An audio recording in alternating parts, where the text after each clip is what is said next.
So you're telling me we want to make 7'4" players that can shoot the three, can play elite defense, can get contact dunks? I don't know, but we'll see. What's good, everybody? It's your boy JD, and today we're going to do a little trip down memory lane. We're going to talk about some of your most favorite builders from past 2Ks. Now, I put up a poll the other day on Twitter and asked what your favorite builder was from the past 2Ks, and I put in different things like 2K17 with the single archetypes, 2K19 with double archetypes, 2K20 which had the pie charts, and then kind of the current builder system where you have a little bit more freedom to do what you want. So, you know, I kind of wanted to get you guys' thoughts and opinions on NBA 2K24 and what type of builder you wanted to see going forward. So I thought we'd kind of, like I said, bring back some of these old 2Ks, show you what the builders look like again, you know, go through some of its positive and its flaws at the same time. So we're going to go ahead and start from your least favorite to your favorite. So we're going to go with our NBA 2K17 builder. You know, this was kind of the introduction into the archetype system itself, and, you know, I kind of like the player comparisons that it gave you in here, you know, just as a nice little comparison. But you can see here, kind of has the different archetypes. It shows you the caps. Unfortunately, you can't see the ratings on here until you're actually done making your player, which is a bit unfortunate. I mean, you could kind of see them, you know, 25 out of 25 or 4 out of 8, kind of, you know, the range of what you were going to be in, and also the same thing with your badges. But, you know, it was the first shot at the archetype system. Everybody seemed to really like NBA 2K17. Obviously, the gameplay was nice. The other thing here, you know, you could see as you were adjusting your height, you'd see these arrows with your attributes going up or down, but again, you couldn't really see your ratings. So people were, you know, were definitely relying on, you know, NBA 2K creators, different YouTube videos to help create these builds, because it took a lot of time to go in here, you know, adjust your wingspan, adjust your weight. Like I said, you could see these arrows going up and down, but you couldn't see the ratings until you actually started, you know, getting into the phase where you could upgrade your player. So people spent a lot of time in this builder really trying to perfect their builds, and I can guarantee that if people probably wasted a lot of VC, you know, making builds that could have maybe been better. But you know, like I said, NBA 2K17, the introduction into the single archetype system, one of the, you know, probably one of people's most favorite 2Ks out there. Everybody always says they wish they could go back to NBA 2K17, but the gameplay really kind of matched the builder, you know, made it fun, and so that's probably, you know, why I put this in my top 4. Going forward, the next favorite for you guys was NBA 2K20.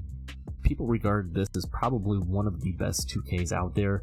Now, this was kind of the introduction into the pie chart system, which was kind of archetypes when you think about it, because it gave you the different play styles, but one thing it gave us was the freedom to put the attributes where we wanted to.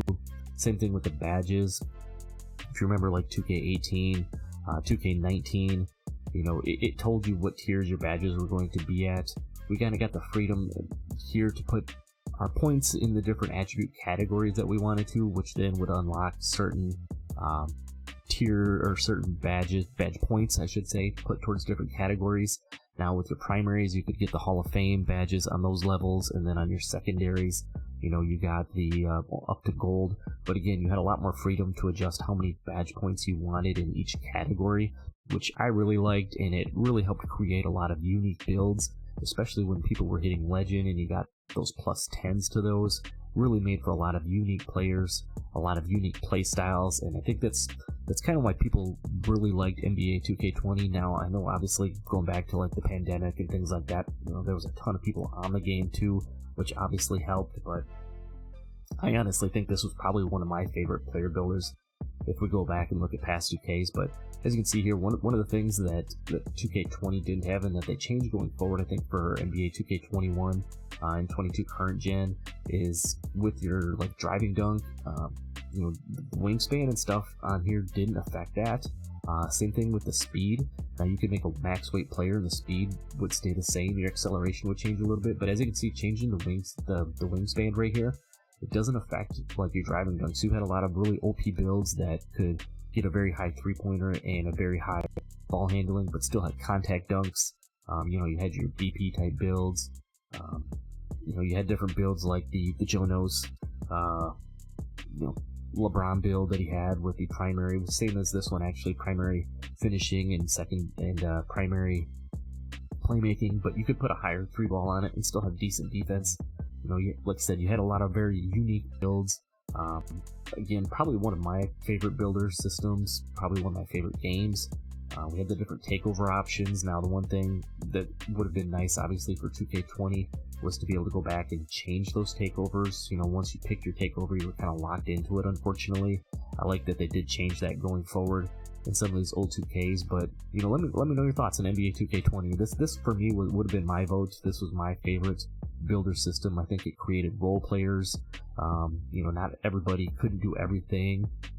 It made for a lot of unique builds, and I just had a lot of fun on NBA 2K20, and I think you guys did too. But next up on our list is going to be the current builder system, the kind of NBA 2K21 to current NBA 2K23. Obviously with 23, I think we have a little bit more flexibility with it here. But obviously with your position and your height, weight, wingspan, and everything, kind of created some of those attribute caps. But again, we have a lot more freedom to put our attributes into different categories, and I think 2K is definitely moving in the right path with this. One thing I like about this builder system better than like the 2K20 system, or some of the past like current gen ones with the badges go, is your attributes affect what level your badges can be at.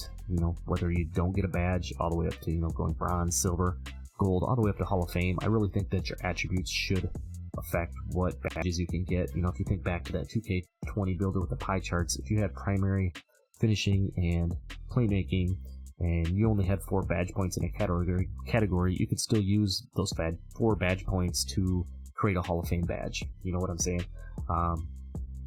So there wasn't really badge tiers tied into your attributes, and that's one thing I definitely like about this builder system that we have now.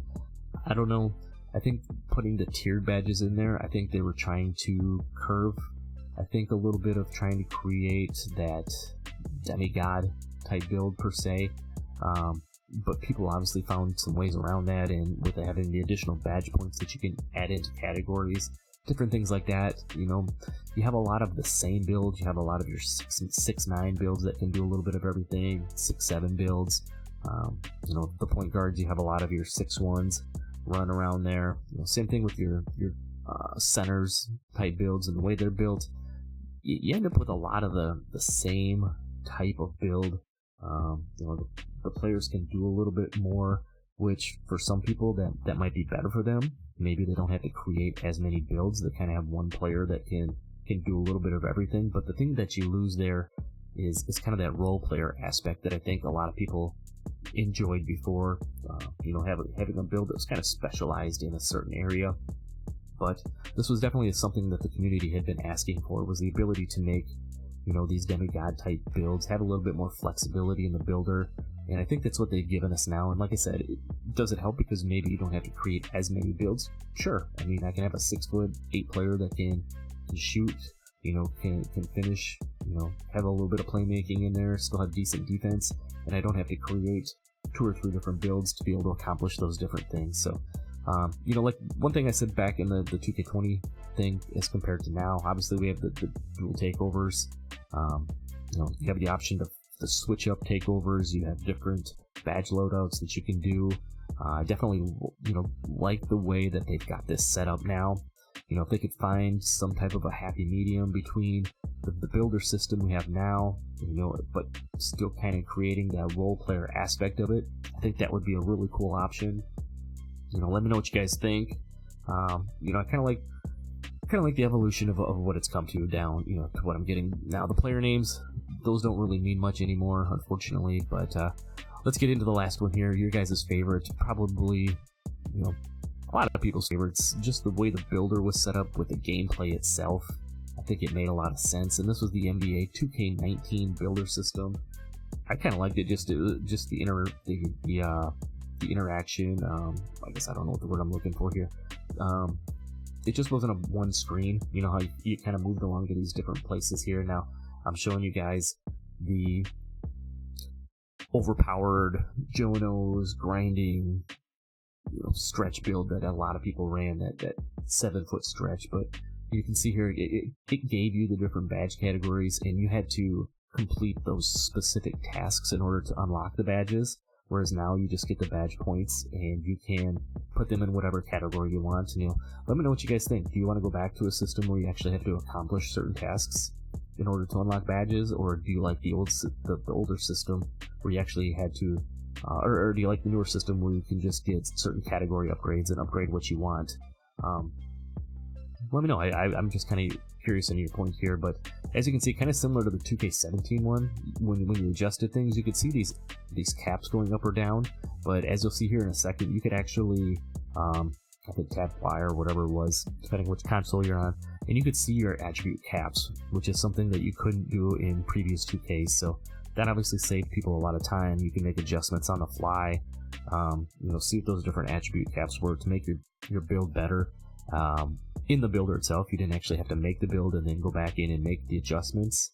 So, I really like the 2K19 builder setup because of the gameplay. I mean, 2K18 had a very similar builder, but the gameplay didn't match the way the builder was set up, if you know what I mean. So, I think they did a really good job with this. Like, again, kind of like I said back in 2K20, it created a lot of that role player aspect of it, but in 2K19, some of these different builds could do a lot of different things. You had your 610 locks that could shoot, it had the dual archetypes, so you could create a lot of crazy builds, and I think people really enjoyed it. So, let me know what you guys think. For NBA 2K24, do you guys want to see 7'4" demigods running around being able to do a little bit of everything, or do you want to go back to the more role player type builds and archetype system that we had in the past? Interested in your thoughts, but appreciate you for sticking around this long, and we'll see what the builder provides. I'm out. Peace.